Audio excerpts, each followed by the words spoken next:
खान सुब्रो तालका सदर पेटियाल तालका शहदादकोट जीअं त सेकेंडरी जेको आहे त असांजो डायरेक्टर साहब असांजा प्रोमोशन ऐं ॿारनि जो जेको आहे फर्नीचर 57 करोड़ रुपए जो हड़प करे वियो आहे। असांजा 33 साल गुज़री विया उस्तादनि खे हिन वक़्त ताईं प्रोमोशन जे सरापा ऐं एहतिजाज रोडनि ते बीठायूं। हिननि 2018 खां वठी GST हाणे जेके प्रोमोशन थिया उन्हनि खे जेको आहे HST प्रोमोशन ऐं पैसनि ते हिननि खे ॾिना विया। उनजो वाज़े सबूत आहे त इंडिविजुअल बि हुननि जेको ऑर्डर कया विया ऐं वधीक DPC में बि कया विया। तव्हां इंक्वायरी करे उन्हनि खे तव्हां वेरीफाई कयो त इन्हनि जो हक़ु आहे।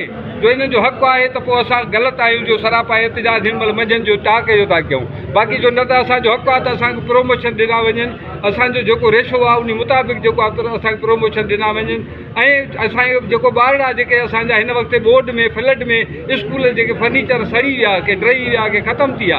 हिन वक़्तु 57 करोड़ रुपए जो मद में जेको फर्नीचर आयो आहे तव्हां डायरेक्टर साहब खां पुछो इंक्वायरी कयो त असांखे फर्नीचर उहो छा ॾिनो अथई।